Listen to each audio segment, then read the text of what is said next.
안녕하세요 구독자 여러분, 돈찍는TV의 돈찍는 기계입니다. 오늘은 2020년 11월 27일이고요. 오후 4시 52분을 지나고 있습니다. 오늘도 변함없이 마감 시황과 또 따끈한 리포트 종목들 리뷰해보고요. 오늘자 특이한 종목들 좀 살펴보도록 하겠습니다. 그 전에 저는 이제 장이 열리는 날은 항상 제가 또 트레이딩을 하기 때문에 방송을 항상 하고요. 토요일 하루 쉽니다. 그래서 토요일은 이제 강의가 업데이트가 없습니다. 그리고 일요일은 또 강의를 하기 위해서 새벽부터 또 나와가지고 평일하고 똑같이 새벽에 나와가지고 또 강의 준비도 하고 다음 주 공략 대상 종목들로 뽑거든요. 이번 주는 일요일 날 꼭 제 강의 한번 들어보세요. 일요일 날 이번에는 좀 제 조직들에게만 알려드리는 그 다음 주 위클리 탑픽스 같은 것도 좀 공개 좀 해드릴 테니까 편안하게 들으시면 될 것 같습니다. 일요일날 강의 놓치시면 후회하실 테니까 일요일날은 꼭 들으세요. 그리고 토요일은 저 하루 쉬니까 토요일은 강의가 없습니다. 자, 그럼 오늘 시장에 큰 영향을 줄 만한 혹은 또 매크로에 큰 영향을 줄 만한 그런 종목 기사를 좀 뽑아봤습니다. JP모건이요, 반도체 회복한다. 회복이 없죠. 계속 가는 거죠. 삼성전자 목표가를 무려 85,000원이나 잡았습니다. 삼성전자 목표가, 삼성전자 내년 초까지는 계속 좋습니다. 올해 연말 계속 끌고 가고 산타랠리 즐기셔도 될 것으로 보이고요. 제가 일전에 분석해드렸지만 삼성전자는 60일 이격도로 114, 115까지 끌고 가도 됩니다. 지금 기술적으로 제가 얘기하는 건 좀 그렇지만 제가 가치 투자자가 기술적으로 굉장히 잘 교묘하게 시키면서 잘 올라가요. 그래서 과열 안 시키고 올라갑니다. 60일 이격도를 보시면. 그래서 삼성전자는 계속 끌고 가셔도 될 것으로 보입니다. 그 다음에 테슬라가 자체 배터리 생산을 가시화했어요. 그러니까 또 테슬라에다가 지금 퀄 테스트 받고 있는 두산솔루스가 오늘 급하게 올랐습니다. 전지박을 생산하죠. 두산솔루스가 좀 이따가 이제 롯데정밀화학 얘기하기도 하겠지만은 이제 롯데그룹 쪽으로 좀 인수가 됐습니다. 그러면서 이제 전지박 쪽으로 지금 굉장히 좀 좋을 거예요. 전지박이 뭐냐면 동박입니다. 동박. 좀 이따도 말씀 한번 드리겠지만 뭐 그거 안 들으신 분도 있으니까 2차 전지에는 알박하고 동박이 들어가요. 전지박은 동박입니다. 알박을 알루미늄으로 만드는 얇은 방박인데 얘는 양극재에 들어가고, 동박은 전지박을 동박이라고 하는데 동박은 말 그대로 동인 구리지 않습니까? 구리로 만든 얇은 박이에요. 그거는 음극재에 들어가는데 음극재가 굉장히 많이 들어갑니다. 이게 다 전자가 통과하는 통로예요. 그래서 이 전지박을 만드는 국내 회사는 딱 3개 있습니다. 두산솔루스, 그 다음에 일진머티리얼즈, 그 다음에 SKC. 이 3종목은 꼭 보셔야 되는데 왜 보셔야 되냐면요. 이 회사들은 지금 전지박들은 보시면 연평균 성장률이 45%입니다. 우리가 연평균 성장이 45%나 되는 그런 섹터나 혹은 그런 회사를 찾기 힘들죠. 그렇기 때문에 두산솔루스와 제가 딱 찍어드립니다. 두산솔루스, 그 다음에 SKC, 그 다음에 일진머티리얼즈는 꼭 투자 대상으로 딱 최상단에 놔둬야 됩니다. 2차 전지 중에서도. 2차 전지 중에서는 대기업으로 따지자면 LG화학하고 뭐 삼성 SDI죠. 뭐 정유까지 껴있긴 하지만 저는 뭐 SK이노베이션은 별로 안 좋아해서 대기업은 그 2개만 보시면 되고요. 말씀드렸던. 그리고 2차 전지 다른 것들도 모두 좋은데 정말 안정적으로 돈을 팍팍팍 찍어낼 수 있는 그런 회사는 일단 일진머티리얼즈, SKC, 두산솔루스 이렇게 보시면 됩니다. 그 다음으로는 이제 미국 달러가 더 떨어진다. 하방 압력이 얼마나 빠르고 강할까라고 했는데, 여기 보시면은 뭐 백신 개발 때문에 뭐 달러 스플럼프가 일어난다 그러는데, 뭐 이건 좀 잘못 해석하시는 것 같고요. 이 기자분이 뭐 이것도 뭐 일각 이런 이유가 있습니다만 미국에서 그냥 약달러 정책을 취하는 겁니다. 풀린 돈을 제가 저번에 한번 말씀드렸는데 제 채널을 처음 들으시는 분들도 계시니까요. 미국이 이렇게 천문학적으로 찍어놓은 돈, 지금 찍어놓은 돈이 얼마 정도나 된다고 제가 옛날에 말씀드렸나요? 리먼 때보다 8배가 더 많이 풀렸습니다. 천문학 숫자가 아니고 안드로메다로 갈 숫자입니다. 이걸 미국 내에 두면 되겠습니까? 안 되겠습니까? 안 됩니다. 슈퍼 인플레이션이 일어나요. 그래서 이걸 어떻게 해야 되냐, 외국으로 계속 가져 나가야 됩니다. 달러 캐리를 해가지고 가야 돼요. 그러다 보니까 달러가 약해지는 겁니다. 당연한 거죠. 이렇게 해석하시면 되고요. 그래서 시티그룹은 내년에도 달러가 20%가량 더 추락할 수 있을 거라고 얘기를 하는데요. 제가 생각하기에도 지금 우리가 1,100원 정도 되는데 원달러 환율이 900원까지 떨어지면 한 20% 떨어지는 거네요. 그럼 우리는 시티그룹이 그냥 이런 보고서 내지는 않거든요. 시티그룹, 골드만삭스, 또 모건스턴 이런 데는 물론 양턱같게 하는 대자본가들의 언론사이긴 하지만 중요한 리포트들은 대부분 맞습니다. 그리고 이것대로 이분들이 내는 리포트대로 자금들이 움직이잖아요. 글로벌 자금들이. 그래서 제가 봤을 때는 우리나라도 더 떨어진다고, 지금부터 20% 더 떨어진다고 생각하면 900원대까지도 달러가 떨어질 수도 있겠다라고 한번 가정을 한번 해보면 우리나라에서 계속 외국인들이 들어와가지고 주식을 사야 되겠죠.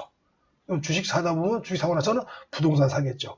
우리는 지금 현금으로 갖고 있을 게 아니고 달러로 지금 사면 안 됩니다. 달러는 계속 약세가 되니까 현금으로 갖고 있지 말고 그걸 갖다가 실물 자산으로 주식이나 부동산으로 옮겨야 됩니다. 근데 지금 부동산은 아시다시피 부동산이 누른다고 잡히는 건 아닙니다. 다른 쪽으로 풍선 효과가 있어서 터지긴 하지만 어쨌든 간에 정부의 그 정책에 맞서지 말라고 지금 현 정부는 부동산보다는 주식 쪽을 밀고 있잖아요. 주식에 하시면 되는 겁니다. 그래서 제 컨텐츠 잘 보시고 주식으로 대박 나시기 바랍니다. 네, 그럼 마감 시황 짧게 정리해 보도록 하겠습니다. 코스피는 보합, 코스닥은 좀 많이 올랐습니다. 성장주 위주로. 그래서 성장주 강세로 인해서 상승폭을 확대 마감했습니다. 코스닥 같은 경우는 그렇고 코스피는 보합입니다. 코스피는 오후 들어가지고 아시아 증시 전반에 매수세가 유입되면서 상승 전환했죠. 지금 미국은 추수감사절 휴게장이기 때문에 미국 영향은 전혀 받지 않았고요. 그러나 미국 선물 시장을 했습니다. 선물 시장도 그냥 쏘쏘했습니다. 외국인 수급은 업종별로 차별화가 되는데요. 2차전지 쪽으로 많이 들어왔고요. 또 제약바이오 오늘 한미약품 좋았죠. 성장주 중심으로 매수세가 이어졌습니다. 코로나19 확산세에서 택배 수요 증가.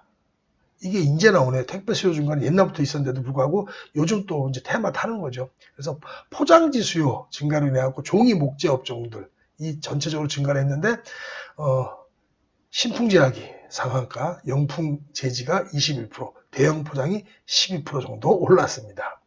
이건 이제 단순 테마일 수도 있지만 사실은 실제로 그 매출과 이익이 증가하는 거니까요. 투자 대상으로 삼으셔도 되는데 너무 급등했기 때문에 저는 말씀을 안 드리는 겁니다. 이제 우리가 봐야 될 건 이거죠. 2차 전지주도 상승세 두드려졌고요. 포스코 케미칼 5% 올랐고 두산솔루스 6% 올랐습니다. 두산솔루스는 또 아까 얘기했던 그 좋은 소식이 있어가지고 윗꼬리를 달게 했지만 계속 주시해야 됩니다. 시장 종합사항 좀 보겠습니다. 코스피 상승 종목이 더 많았고요. 코스닥 오늘 1%나 오르는 바람에 또 상승 종목이 더 많았습니다. 외국인의 선현물 그리고 파생 포지션이 제일 중요하다고 항상 말씀드리죠. 요거 좀 보겠습니다. 외국인은 거래소에서 오늘 780억을 샀네요. 코스닥이 오른 이유는 이거죠. 외국인이 오늘 2,600억 원어치 사줬습니다. 선물은 또 계속 오늘 1,700억 사갖고 누적이 3조 7천억이나 되었습니다. 예, 무조건 상방으로 배팅하고 있습니다. 콜옵션은 오늘 좀 상방을 줄이긴 했지만 그래도 누적으로는 여전히 상방 롱 배팅입니다.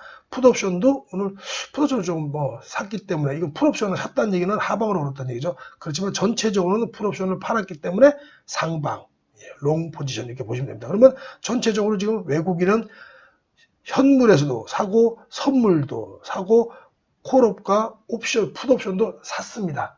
상방이라고 보시면 됩니다. 원달러 환율 마지막으로 원달러 오늘도 또 떨어져 갖고 1103원 20전 또 끝났네요. 시장 지도 보시면 삼성전자 200원 올라서 끝났고요. 우는 조금 떨어졌네요. 하이닉스가 조금 0.6% 조정을 받았고 나머지들은 삼성전자가 이렇게 크게 안 오르고 철강 기존에 많이 올랐던 철강, 보험, 운수, 창고 쪽 요쪽이 조금 떨어지니까 코스피는 전체적으로는 소소했습니다. 코소닥은 많이 올랐죠. 예, 유통 쪽 셀트리온 헬스케어 이제 셀트리온 제약, 헬스케어 뭐 번갈아가면서 막 계속 오르고 있습니다. 셀트리온 형제들이 지금 수급을 다 이쪽에서 빨아먹고 있습니다. 그리고 LNF 2차전지 쪽 많이 올랐고요. 이거는 매드팩토는 제약회사가 이쪽으로 와 있는 거죠. 매드팩토 좋았고요. 컴투스 간만에 많이 올랐습니다. 금융에서는 뭐 아주아이비가 지금 투자해놓은 회사들이 지금 다들 좋기 때문에 아주아이비가 그냥 또 많이 올랐어요. 이 정도로 해서 코스닥은 뭐 전체적으로 많이 올랐다 이렇게 보시면 됩니다. 근데 오늘은 2차 전지 섹터 중에서도 중요한 동박 섹터들, 구리 방막을 만드는 회사들을 좀 알아보도록 하겠습니다. 두산솔루스, 또 뭐 많이 없다 그랬죠. 두산솔루스 오늘도 이렇게 그 테슬라 소식에 거래대금도 팡 터져 좋습니다. 얘는 조금 조정받으면 들어가면 되겠죠. 그 다음에 SKC, 저는 SKC가 제일 좋아 보입니다. 왜냐면 얘가 이 세 개 중에 제일 저퍼를 받아요. 저퍼. SKC가 우리가 옛날에는 뭐 조그만 SK 그 비디오 테이프 있었던 그런 화학회사를 알고 있잖아요. 이제 완전히 변모했습니다. 지금은 2차 전지와 반도체 소재 쪽으로 강력하게 밀어붙이고 있거든요. SK그룹에서. 그래서 SKC를 저는 제일 마음 편안하게 투자하고 SKC를 투자해갖고 마음 불편한 적이 없었던 것 같아요. 특히 기술적으로는 제가 이런 얘기 잘 안 하지만 기술적으로 이게 이제 주황색 있잖아요. 이게 120선입니다. 대세 상승하는 놈은 절대로 120선 안 깹니다. 또 깨더라도 이렇게 2, 3일 만에 올려버려요. 사실 안 닿고 올라가는 게 제일 좋지만 살짝 닿더라도 이렇게 바로 올려버리죠. 이렇게 큰 봉식 하나 양봉이 나오면서 바로 올려버려요. 오늘도 또 이렇게 우상향하면서 저점 낮추고 고점 높이고 있죠. 기술적으로도 매우 좋지만 이거는 뭐 비술적인 문제가 아니고요. 펀더멘탈 문제입니다. 아까 말씀드렸다시피 동박 쪽은 연평균 45%씩 성장하는 섹터입니다. 2차전지 내에서도. 좀 많이 고평가되어 있는 거 들어가지 마시고 이런 거 들어가시면 돼요. SKC 강력하게 저는 계속 트레이딩 하고 있습니다. 뭐 이거는 뭐 담아두시면 되고요. 그 다음에는 나머지 한 회사가 있습니다. 일지머티리얼즈. 일지머티리얼즈가 딱 보기에도 SKC가 좀 더 지금 낫죠. 일지머티리얼즈가 SKC보다 좀 고포를 받았거든요. 지금 그걸 조정서로 중인데 뭐 세 개 중에 아무거나 본인이 선택하셔서 투자하셔도 되고요. 저는 일지머티리얼즈 다 좋습니다. 하지만 SKC가 제일 좋고요. 지금 단기 모멘텀으로는 당연히 두산솔루스가 좋죠. 거래대금도 빵 터진 데다가 지금 테슬라 있지 않습니까? 테슬라가 치트 키지 않습니까? 만능 키지 않습니까? 2차 전지 또 자동차, 전기차에서 만능 키니까 지금 두산솔루스가 테슬라에 지금 퀄 테스트를 받고 있다 하는데 뭐 말 다 했죠. 단기 모멘텀은 두산솔루스가 최고로 좋습니다. 하지만 지금 이격도들 크고 하니까 조정받으면 들어가시고 다음 주부터라도 저는 공략 대상으로 오늘도 뭐 당연히죠. 다 맞죠. SKC 이렇게 보시면 될 겁니다. 네, 이어서 오늘도 변함없이 커뮤니티에다가 아침에 제가 따끈한 리포트들 또 주목하실 만한 리포트들 올려드렸어요. 오늘은 비나텍, RFHIC, 롯데정밀화학, LG하우시스, 삼성화재, SKD&D까지 올려드렸는데 뭐 한 6개 되는데 사실은 뭐 SKD&D는 어제 올려드린 거에다가 오늘 또 새로운 리포트가 하나 나왔길래 그냥 올려드린 거예요. 보시기만 하시면 되고요. 삼성화재 같은 경우는 텐센트에서 여기 이제 삼성화재에 주주로 들어왔다고 중국 법인에 그래서 이거 좀 주목할 만하다 싶어서 올렸고요. LG하우시스 같은 경우는 제가 LG하우시스 며칠 전에 말씀드리면서 급등이 나왔죠. 역시 요거 한번 훑어볼 거고요. 그 다음에 롯데정밀화학도 제가 계속 말씀드리는 거잖아요. 그래서 이제 새로운 리포트가 나왔기 때문에 이렇게 한번 올려드렸습니다. RFHIC는 우리 김홍식 의원님께서 항상 미는 거라서 한번 냈는데 목표가가 너무 세게 나왔어요. 시장에서 반응은 좀 뜨뜻미지근했습니다. 지금 5G 쪽이 좋은데 국내에서 좀 투자가 지연되니까 좀 사람들 투자자들이 조금 소요시하고 있는데 이거 그래도 지금 가격대가 괜찮습니다. 공략해볼 만한 회사라고 보여집니다. 비나텍은 제가 계속 말씀드렸는데 옛날에도 한번 보도록 하겠습니다. 이렇게 해서 자세히 한번 훑어볼 종목 한 3종목 정도 보도록 하겠습니다. 먼저 SKD&D부터 볼게요. 좀 확대해 보겠습니다. SKD&D 목표가를 55,000원을 잡았고요. 요 내용은 제가 리서치 페이퍼를 보면서 같이 한번 보실 거고요. 목표가 대비 계류율이 20.61%인데 그게 리즈너블한지 한번 저랑 같이 살펴보도록 하겠습니다.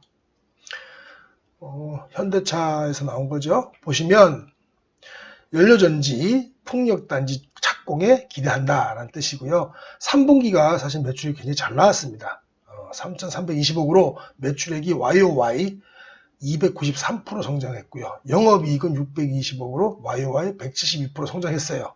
그래서 시장 기대치보다 상회한 호실적을 냈습니다. 이걸 갖다가 우리는 어닝 서프라이즈라고 그러죠. 근데 뭐 큰 어닝 서프라이즈인데 알고 있었던 거라서 중요한 것은 내년은 좀 매출액이 떨어져요.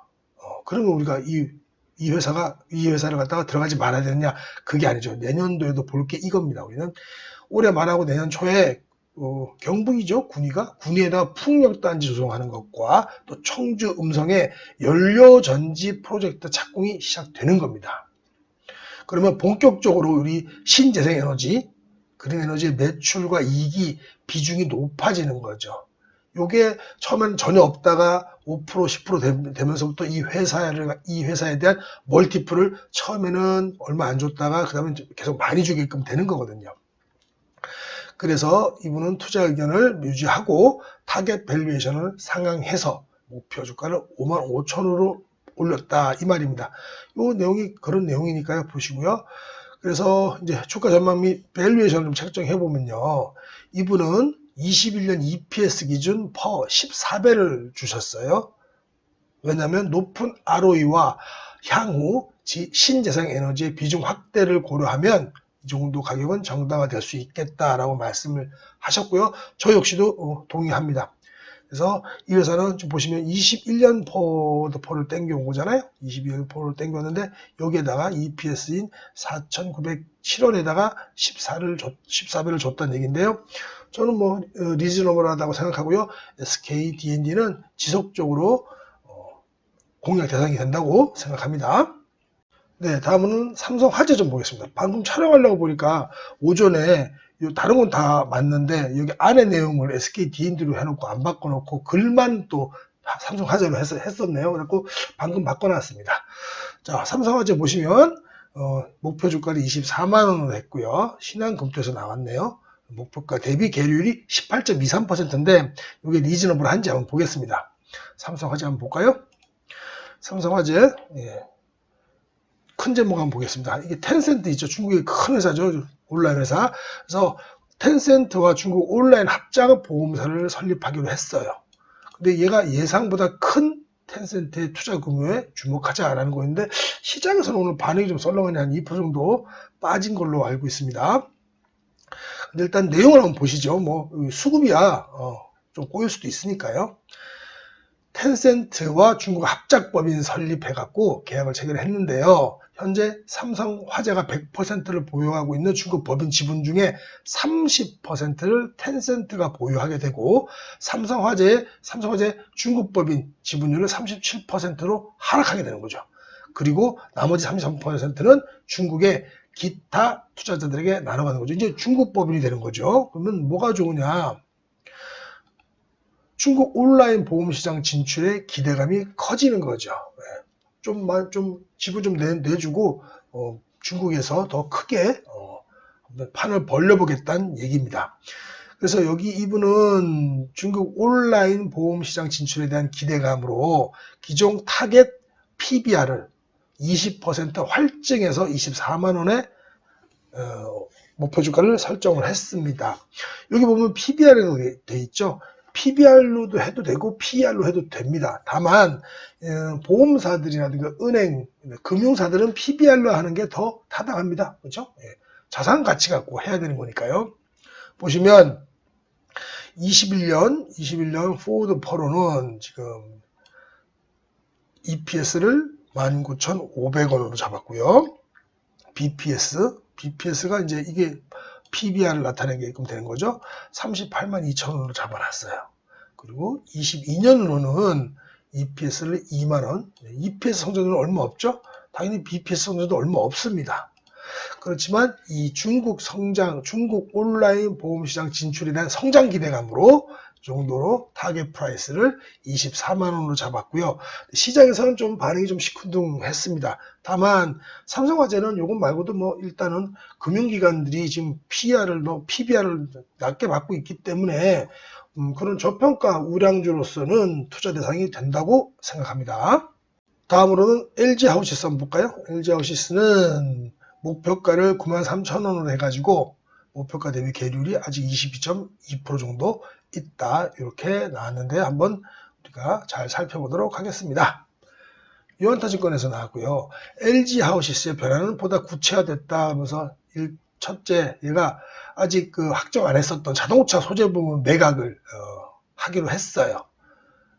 그리고 두 번째는 LG 이사에서 LG하우시스를 포함한 일부 계열사를 분할해가지고 신규 지주회사 쪽으로 분할 계획을 열었습니다. 이게 다 뭐냐면 지금 LG가 지금 계열 분리를 하지 않습니까? 계열 분리를 하니까 이것 주고 뭐 줄 거 주고 받을 거 받고 하면서 계열 분리를 하고 있거든요. 그 와중에 이제 이 LG하우시스도 중간에 이제 핵심 계열사로서 줄 거 주고 받을 거 받고 막 처분할 거 처분하고 하기 때문에 회사가 이제 좀 달라진다는 의미죠. 그리고 그렇게 되면 대주주가 LG하우스의 어떤 그 지분율이 좀 떨어지기 때문에 그걸 또 매입해야 되는 그런 것도 있습니다. 사실은 그 펀더멘탈 외에 모멘텀도.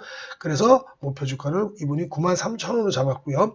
LG하우시스는 일단 회사도 돈도 잘 벌고 있고요. 이런 또 회사 그 계열 분리에 대한 모멘텀이 좀 있기 때문에 저는 충분히 가치 있다고 생각하고, 또 특히 이 자동차 소재 부분이 원래는 적자 회사였거든요. 적자 회사를 덜어내면 이제는 그 적자가 반응이 안 되니까 이제 빅베스 했다고 볼 수 있죠. 회사 이익과 마진율이 좋아지게끔 됩니다. 그래서 LG하우시스는 지금 상승 기류를 탔기 때문에 계속 주시하셔도 됩니다. 네, 다음으로는 롯데정밀화학. 이것도 며칠 전에 제가 말씀드리고 조금 급등했다가 지금 조정 중입니다. 얘도 이제 목표 주가를 73,000원으로 잡았고요. 목표가 대비 괴율이 30% 정도 있었네요. 얘도 한번 우리가 잘 살펴보도록 하겠습니다. 롯데정밀화학, 셀룰로스 에테르 시장 지배력이 강화된다 라는 소리고요. 이렇게 내년 내후년 주력 제품의 증설 계획이 추진되면 회사가 좋아질 수밖에 없죠. 그리고 부진했던 염소 계열 쪽, 또 가성소다 쪽이 지금 판가가 올라오고 있어요. 그러니까 당연히 회사의 마진에 도움이 되겠죠. 그리고 롯데그룹 전체로 보면 이것도 주목할 만한데요. 배터리의 양극재, 양극박, 응급박이 있지 않습니까? 모두 보유하게 되었습니다. 뭔 얘기냐면 이 회사가 사모펀드하고 합작해갖고 지금 그 두산솔루스를 인수를 했지 않습니까? 지분의 22%를 보유하게 됐어요. 그러면 원래 롯데그룹은 배터리 소재 중에 양극박이 알루미늄입니다. 양극박은 알루미늄이고 응급박은 구리로 하거든요. 그걸 동박이라고 그러죠. 구리동. 그래서 양극박을 원래 롯데 알루미늄이 갖고 있었고요. 롯데 알루미늄이 양극박에 집어넣고 있었는데 이제 응급박이 없었거든요. 구리. 그걸 갖다가 두산솔루스를 이 회사가 흡수하면서부터 이제는 2차 전지 전체에 대해서 이 방막들 이걸 갖다가 생산하게끔 된 거예요. 그러면 사실은 응급박이 훨씬 많이 쓰입니다. 그리고 훨씬 더 많이 소재 부분에서 포션을 차지해요. 근데 양극박도 없어서는 안 됩니다.